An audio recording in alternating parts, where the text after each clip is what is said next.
हिंदी साहित्य सागर चैनल में आप सबका स्वागत है। मेरा नाम जंगीर सिंह है। यदि आप मेरे चैनल को पहली बार देख रहे हैं तो मेरे चैनल को सब्सक्राइब, लाइक और शेयर ज़रूर कीजिए। साथ ही बेल आइकन का बटन प्रेस कर लें ताकि आपको हर वीडियो की नोटिफिकेशन मिलती रहे। आज हम करने वाले हैं पुरस्कार कहानी, उसका सार।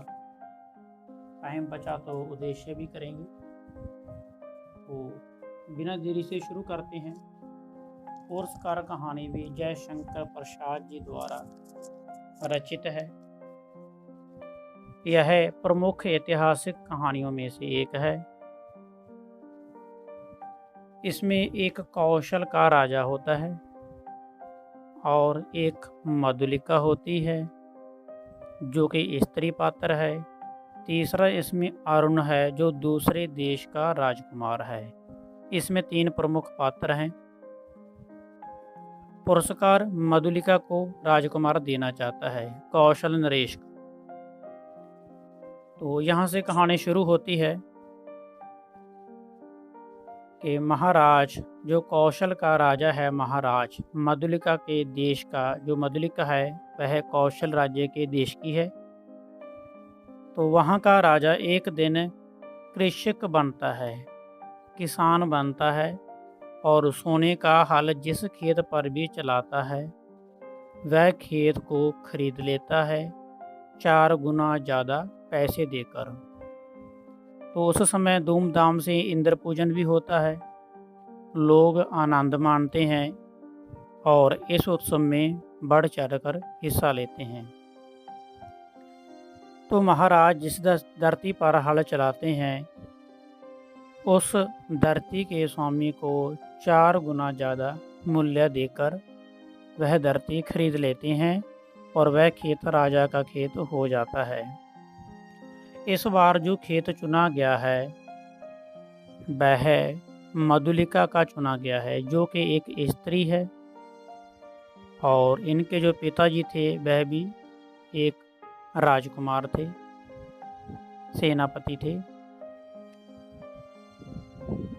तो क्या होता है कि उसका यदि खेत चुना जाता है तो कुछ मुद्राएं उसे दी जाती हैं, लेकिन मधुलिका उस खेत को बेचना नहीं चाहती, क्योंकि वह कहती है कि यह तो मेरे बाप दादी की भूमि है, हमारे पुरुषों की जायदाद है, मैं ऐसे आपको नहीं बेचूंगी। मंत्री उस पर क्रोध करता है कि तू राज का, महाराजे का तिरस्कार कर रही हो, तुम्हें ऐसा नहीं करना चाहिए, भूमि दे देनी चाहिए। मधुलिका ने कहा कि वह अधिकार तो सारी प्रजा का है, इस खेत को राजे को देने के लिए इनकार नहीं है, लेकिन जो उसका मूल्य है वह मूल्य नहीं देना चाहती, अर्थात बेचना नहीं चाहती। यह असंभव बात है, उसके पुरुषों की ज़मीन जायदाद है, वह नहीं किसी भी हालत पर उसे बेचना नहीं चाहती, लेकिन यदि राजा का यही मकसद है तो वह उसे दे देगी। तो पता करने के बाद पता चलता है कि जो मधुलिका वीर सिंह मित्र की एकमात्र कन्या है। एकमात्र कन्या का अर्थ है एक ही उसकी संतान है और वह है मधुलिका। सिंह मित्र ने अर्थात मधुलिका के पिताजी ने मगध के सामने कौशल की लाज भी एक बार रखी थी, कौशल की रक्षा की थी। तो इस उत्सव में मगध का राजकुमार अर्ण भी आता है, जिससे रक्षा उसके पिता ने की थी, उसका राजा भी आता है इस उत्सव में भाग लेने के लिए। और वह मधुलिका को देखकर उस पर मोहित हो जाता है, उसके सौंदर्य को देखकर मोहित हो जाता है, चकित रह जाता है और वह उसे प्रेम कर बैठता है। उत्सव समाप्त होने पर मधुलिका से वहीं मिलता है और अपने प्रेम के बारे में उन्हें बताता है और कहता है कि उसका खेत राजा से उसे वापस दिला सकता है। तो मधुलिका ने उसे मना कर दिया, क्योंकि वह अपने राष्ट्रीय नियम जो होते हैं उन्हें वह बदलना नहीं चाहती, अर्थात वह अपना खेत वापस नहीं लेना चाहती। लेकिन अरुण उसे कहता है कि मैं आपका खेत आपको वापस दिला सकता हूँ यदि तुम मेरा साथ दो। तो अरुण मधुलिका से कहता है कि मैं तुम्हें रानी बनाना चाहता हूँ, मैं तुम्हें प्रेम करता हूँ, मैं तुम्हें रानी बनाना चाहता हूँ। तो मधुलिका भी उसकी रानी बनने के लिए तैयार हो जाती है और उसके जो बोल होते हैं वह सुनकर कांप भी उठती है। राजकुमार अरुण ने अपनी योजना मधुलिका को बताई, अर्थात जो राजकुमार अरुण है ना, वह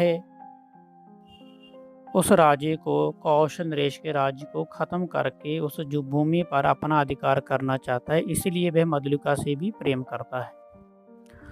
तो यदि उसे पता चलता है कि यह इस प्रकार कुछ करने वाला है, लेकिन उससे पहले उसे कुछ भी नहीं पता चलता, उसे लगता है कि ये मुझे सच में ही प्रेम करता है। वह कहता है कि महाराज से अपने खेत के बराबर भूमि मांग लो, महाराज से अपने खेत के बराबर भूमि मांग लो। आपने भूमि नहीं बेचनी है तो मत बेचिए, लेकिन भूमि और मांग लो। वह भूमि भी दुर्ग के दक्षिण नाले के समीप की जंगली भूमि मांगो, जो दक्षिण साइड में है और जंगली भूमि है, उसे मांग लो। तो ऐसा कहने पर मधुलिका वह भूमि मांग लेती है, जो कि सैनिक महत्व की भूमि है। तो राजा उसे दे देता है। तो जो अरण्य के सैनिक होते हैं उस जंगल को काट कर मार्ग बना लेते हैं। जंगल नगर से बहुत दूर था, इसलिए उधर कोई आता जाता नहीं था। तो यह भूमि मधुलिका को मिल जाती है और साथ ही जो अरुण राजा है उसे फ़ायदा होने वाला होता है, क्योंकि उसकी जो चाल है वह सफल होने वाली होती है। तभी अरुण ने अपनी योजना उसे बताई, अर्थात मधुलिका को बताई। उसने कहा कि रात कौशल की राजधानी श्रीवस्ती दुर्ग पर अधिकार करने की योजना बनाई थी कि अभी वह उस पर हमला करने वाला है, कौशल देश पर हमला करने वाला है रात को।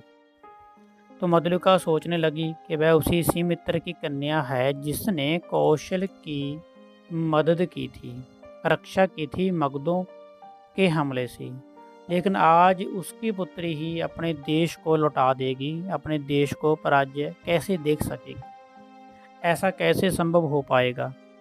एक तरफ तो उसका प्रेम होता है, दूसरी तरफ मधुलिका का देश होता है, उसका खुद का राज होता है। तो उसने जाकर सारी बात, सारी योजना कौशल नरेश के सेनापति को बता दी। पहले तो सेनापति को लगा कि यह बात झूठी है, उसने विश्वास नहीं किया। किंतु जब मधुलिका ने यह भी बता दिया कि आक्रमण अरुण किधर से करने वाला है, तो सेनापति चौंक जाता है। वह शीघ्र ही अपने सैनिक इकट्ठे करता है और रात होने पर भी महाराज को जगा देता है। तो मधुलिका को उनके सामने उपस्थित किया गया, राजा के सामने उपस्थित करता है और महाराजा को वह सब सच सच बता देती है। तो महाराज भी तुरंत लोहा लेने के लिए तैयार हो जाता है। तो अंत में क्या होता है, अरुण को बंदी बना लिया जाता है। अरुण जो मधुलिका का पति बन चुका है, मगध का राजा है, उसे बंदी बना लिया गया है। उसकी जो योजना थी उसे असफल कर दिया गया है और महाराज ने उन्हें प्राण दंड दिए हैं कि इन्हें फांसी दी जाए। तो मधुलिका से भी पूछा जाता है कि तुम्हें क्या पुरस्कार चाहिए, क्योंकि हमारी कहानी का जो नाम है वह पुरस्कार है, कि क्या पुरस्कार चाहिए, क्या मांगोगी आप, हम वह देने के लिए सब तैयार हैं। तो राजा ने अपनी सारी खेती उसे दान में दे दी होती है कि सारी की सारी खेती तुम रख लो। मधुलिका को कहती हैं कि तुम रख लो, किंतु मधुलिका राजा से वचन लेकर मांगती है। वह कहती है कि मुझे भी प्राण दंड मिले। वह भूमि नहीं रखती, कोई और पुरस्कार नहीं मांगती, वह भी अपने पति के समान प्राण दंड पुरस्कार लेना चाहती है, मांगती है। यह कहकर वह अरुण के पास जा खड़ी होती है। तो इसमें लेखक ने अपने उद्देश्य की पूर्ति की है कि किस प्रकार मधुलिका अपने देश से प्रेम करती है। देश प्रेम इतना बड़ा है कि वह अपने पति को भी प्राण दंड देने के लिए तैयार है और आप खुद भी पति का साथ देने के लिए तैयार है, जिसके लिए वह राजा से प्राण दंड मांगती है। तो यह तो था सार। आगे है पुरस्कार कहानी का उद्देश्य। इसका उद्देश्य क्या है? तो प्रसाद जी ने अर्थात जयशंकर प्रसाद जी ने इस कहानी का उद्देश्य पाठक को देश की सुरक्षा सर्वोपरि मानी है। लेखक ने कहा है कि जो देश की सुरक्षा है वह सबसे ऊपर है। अपने व्यक्तिगत स्वार्थों को छोड़कर देश की सुरक्षा को ही उन्होंने महत्व दिया है। उनका मानना है कि यदि देश है तो हम रहेंगे, देश होगा तो हम होंगे, नहीं तो देश खत्म तो हम भी साथ में खत्म हो जाएंगे। देश स्वतंत्र रहेगा तो हम भी स्वतंत्र रहेंगे। जो व्यक्तिगत स्वार्थ होते हैं वह भी पूरे हो सकेंगे। यदि देश ही ना रहा तो व्यक्ति के स्वार्थ कैसे पूरे हो सकेंगे? तो प्रसाद जी ने मधुलिका के चरित्र के द्वारा अपने इस उद्देश्य को स्पष्ट करने का प्रयास किया है, यत्न किया है। मधुलिका की देशभक्ति का हमें तब परिचय मिलता है जब अरुणा मगध का राजकुमार उसे उसकी भूमि वापस दिलाने की बात कहता है, तो वह उत्तर देती है कि वह कौशल का राष्ट्रीय नियम है, मैं उसे बदलना नहीं चाहती। यदि उसका राजा या पति मान लीजिए वह कहता है कि मैं आपको भूमि दिला दूंगा, वापस दिला दूंगा, तो वह कहती है कि ये तो हमारे राष्ट्र का नियम है, मैं इसे बदलना नहीं चाहती, मैं भूमि वापस नहीं लेना चाहती, चाहे वह कितनी भी दुखी क्यों ना हो। वह राष्ट्रीय नियमों का पालना करना चाहती है, अपने कर्तव्य का पालना करना चाहती है। तो राजा एक दिन जिस खेत में हल चलाता है और वह खेत राजा को हो जाता है, यह तो आपको पता ही है। तो मधुलिका अपने पिता के लिए, अपने पुरखों के लिए उसका विरोध भी करती है, लेकिन अंत में वह अपनी बाप दादी की ज़मीन अपने राजा को सौंप देती है, दे देती है, और उन्हें बड़ा दुख सहना पड़ता है। वह अभावग्रस्त जीवन व्यतीत करती है, दूसरों के खेतों में काम करना पड़ता है उसे, रूखी सूखी खाकर वह गुजारा करती है, छोटी से छोटी घास फूस की झोंपड़ी में रहना उसे पड़ता है। लेकिन इतना सब होने के बावजूद भी उसे किसी बात की कोई परवाह नहीं है। वह अपने कर्म पर ही पछतावा नहीं करती है। दूसरी बात है कि मधुलिका की देशभक्ति उस समय हमारे सामने आती है जब मगध का निर्वासित आकर, अर्थात मगध का राजा आकर अपना प्रेम व्यक्त करता है मधुलिका बोली होने के कारण, और उसे प्रेम कर बैठती है, अपना दिल उन्हें दे बैठती है। अरुण की प्रेरणा से राजा से उस भूमि को मांग लिया, लेकिन वह वैसे जंगल मांग लेती है, जंगल की भूमि मांग लेती है। वह यह नहीं सोच पाती कि जंगल की भूमि उसके किस काम की आएगी, उसे उसका क्या फायदा हो। लेकिन अरुण के प्रेरणा से ही, अरुण के पीछे लगकर ही वह जंगल वाली भूमि मांग लेती है।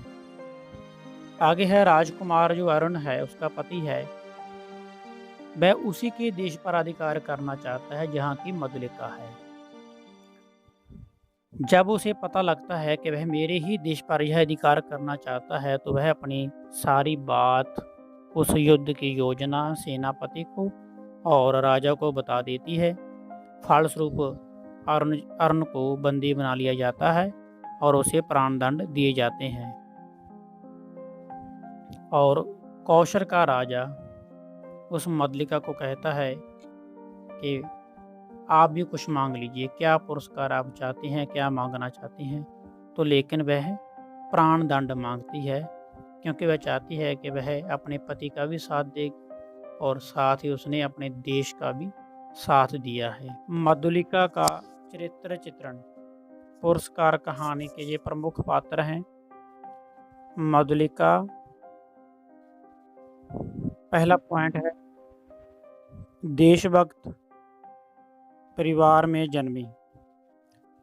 मधुलिका जो है वह देशभक्त परिवार में जन्मी है।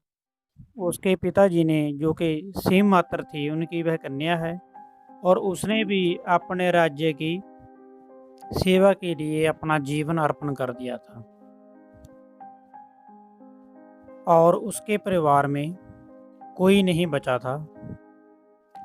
इंद्र पूजा के समय जब उसकी भूमि को राजा का खेत बना लिया जाता है तो वह उत्साहपूर्वक राजा द्वारा हल चलाने की प्रथा में भाग लेती है। चाहे उसका मन नहीं करता कि वह अपना खेत राजी को सौंप दे, लेकिन बेबस है, मजबूर है। दूसरा, उसका राष्ट्र का प्रेम भी है, देशभक्ति भी है, जिसलिए वह उस मर्यादा को ठुकराना नहीं चाहती। इसलिए अपने परिवार की, अपने दादा परदादा की भूमि राजा को सौंप देती है। दूसरा पॉइंट है धरती से प्यार। वह अपने देश एवं उसकी गौरवमय परंपराओं से बहुत प्यार करती है। उसे अपने धरती से बहुत प्यार है। खेत के बदले वह कीमत नहीं लेना चाहती।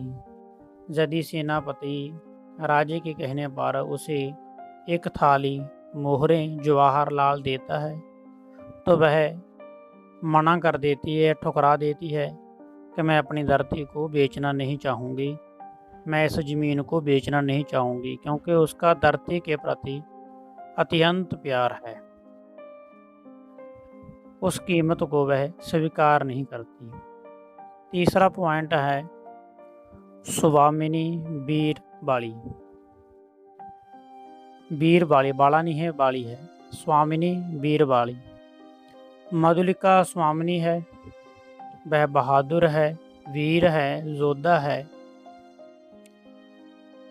उसे राजकुमार अरुण का यह प्रस्ताव स्वीकार नहीं है कि वह महाराजा को कहकर उसकी भूमि वापस दिला दे, क्योंकि यदि राजकुमार अरुण से मुलाकात होती है तो वह मधुलिका को कहता है कि मैं तुम्हारी भूमि वापस दिला दूंगा, यह मेरा आपसे वादा है। लेकिन मधुलिका कह देती है कि मुझे अपनी भूमि वापस नहीं चाहिए, मुझे अपने देश की मर्यादा रखनी है। वह अरुण से साफ कहती है कि उसे किसी की दया की, सहानुभूति की ज़रूरत नहीं है।